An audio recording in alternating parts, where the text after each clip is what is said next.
Bonjour et bienvenue dans la dernière vidéo du vlog de Lady Mechanica. Alors c'est pas tout à fait la dernière puisqu'il y aura ensuite la vidéo où je la porte et en finale une vidéo qui n'est pas encore tournée où je vais la faire photographier. On a des idées de lieux mais on n'est pas encore sûr. Donc dans cette vidéo ça va être l'éventail qui en a vécu des vertes et des pas mûres et les gants qui sont très simples à faire.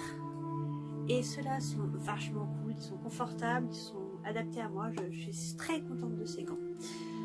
Un peu moins contente de l'éventail, parce que si de face il est plutôt mignon, de dos c'est une catastrophe, il est couvert de colle qui ne colle pas. C'est affreux. J'ai fait comme j'ai pu. Total il est cousu, je sais pas si ça se voit. Mais voilà, donc je ne le montrerai que de face. Et donc sur ce, la vidéo.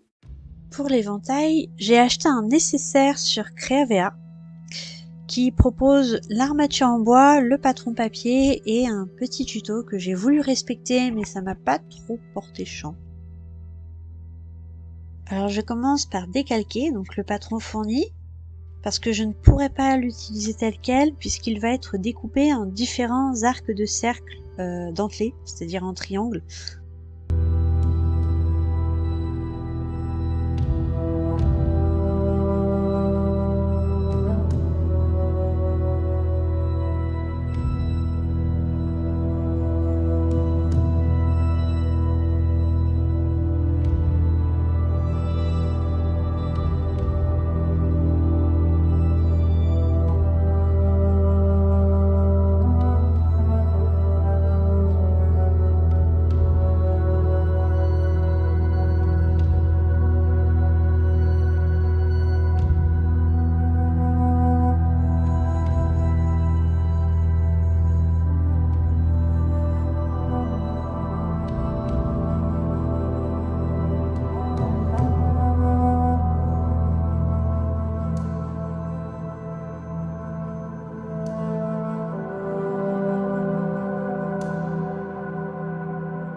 Donc à partir de ce patron et de ma BD, je trace les différentes dentelures qui seront coupées dans le tissu violet, la mousseline noire et une dentelle qui a été décidée plus tard, au dernier moment.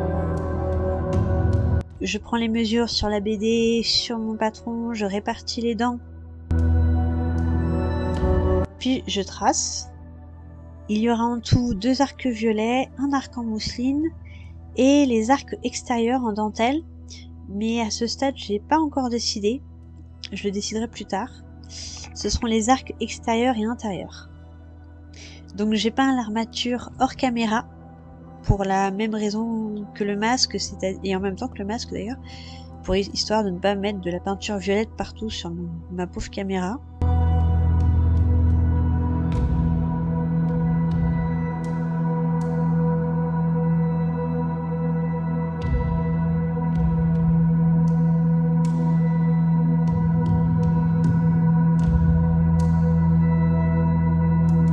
Ensuite, je coupe le patron.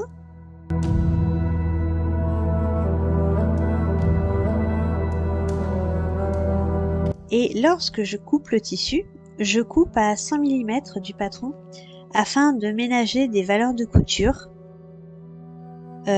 Sauf que les tissus, au lieu de se replier, se chevaucheront et seront assemblés au point bourdon.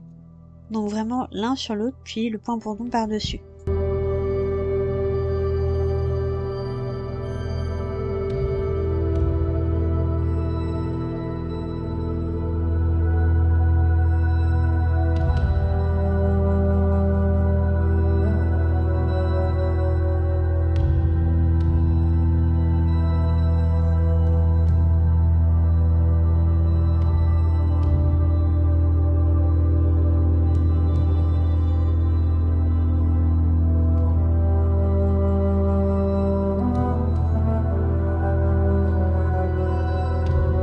J'épingle les pièces ensemble en me basant sur mon patron papier, c'est-à-dire que je colle les pièces de papier l'une contre l'autre et j'épingle le tissu en glissant l'épingle entre les 2 pièces de papier sur le tissu qui se chevauche donc. et je m'applique énormément pour avoir un résultat le plus plat possible. Alors j'ai pas tout à fait le réussir, mais ça va. Ensuite, j'assemble au point bourdon. Donc je commence par retirer délicatement le papier parce qu'il est complètement incrusté dans les tissus. Et j'utilise la machine à coudre de ma Tati car son point bourdon est beaucoup plus joli que celui de ma machine à moi.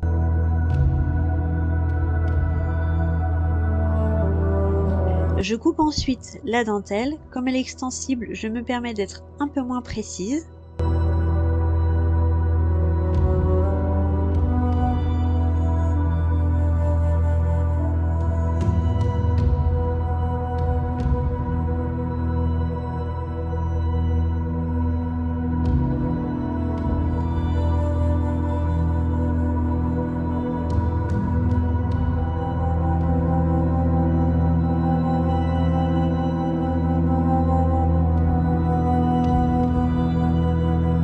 Je coupe à ras le tissu qui dépasse du point bourdon.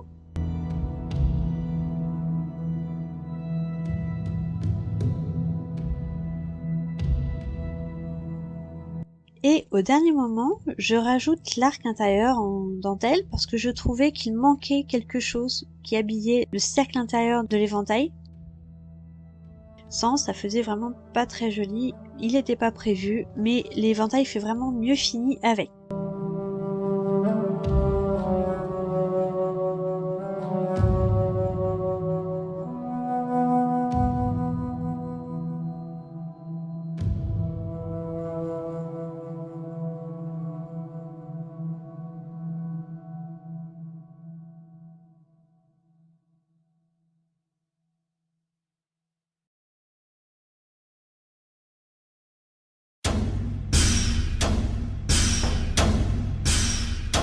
Ensuite, j'assemble au point bourdon une dernière fois.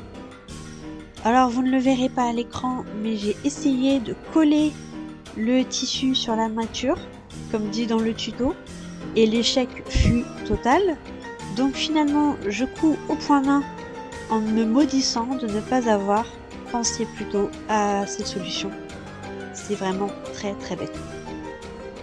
Et voilà, l'éventail fini. Tadam!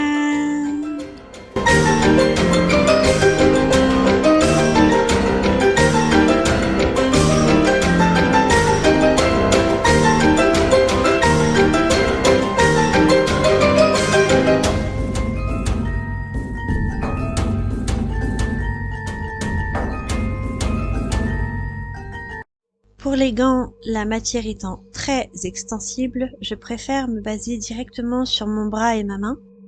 Donc je moule mon satin sur moi et j'épingle abondamment.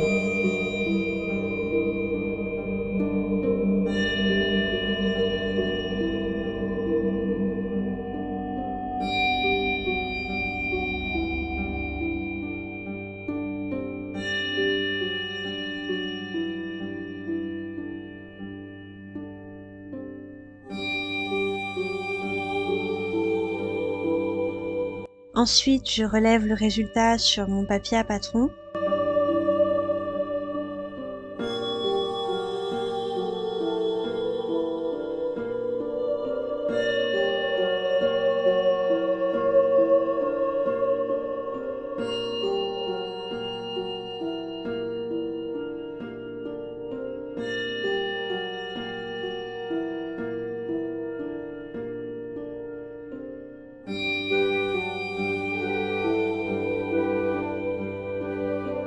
Et je complète les relevés avec des traits faits à la main ou à la règle.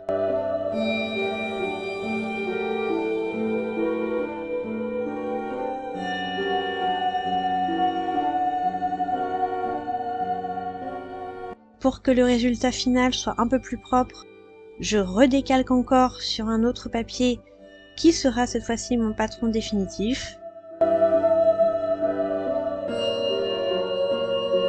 Et je coupe.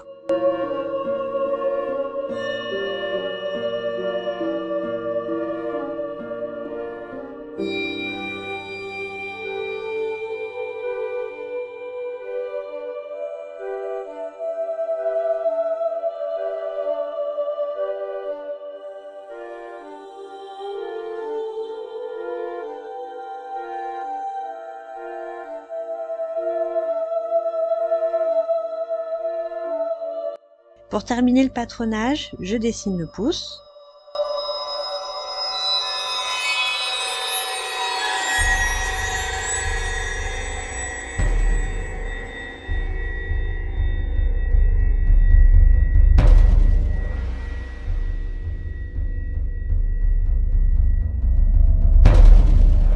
Puis je coupe dans mon tissu.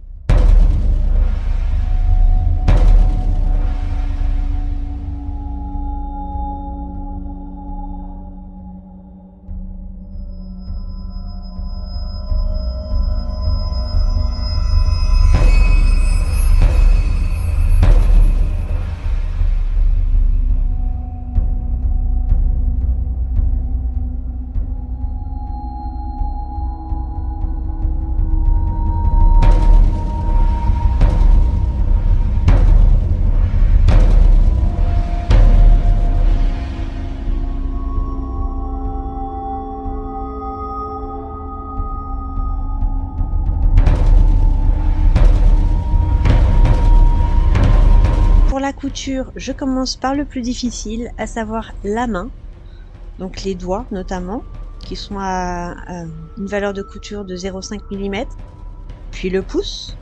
Alors petit détail, la couture du pouce n'est pas en face de la couture de la main. Elle est légèrement décalée, puisqu'une main n'est pas parfaitement plate et que le pouce est légèrement décalé par rapport aux autres doigts.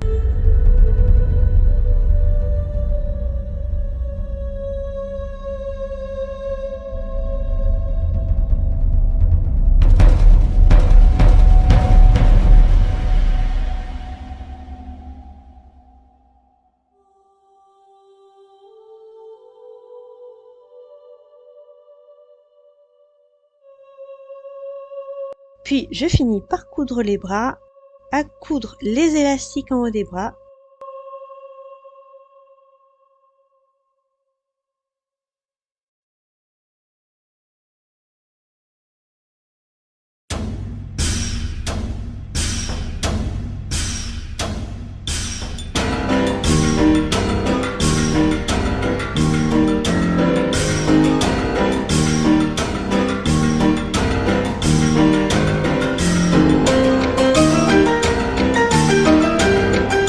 Et voilà!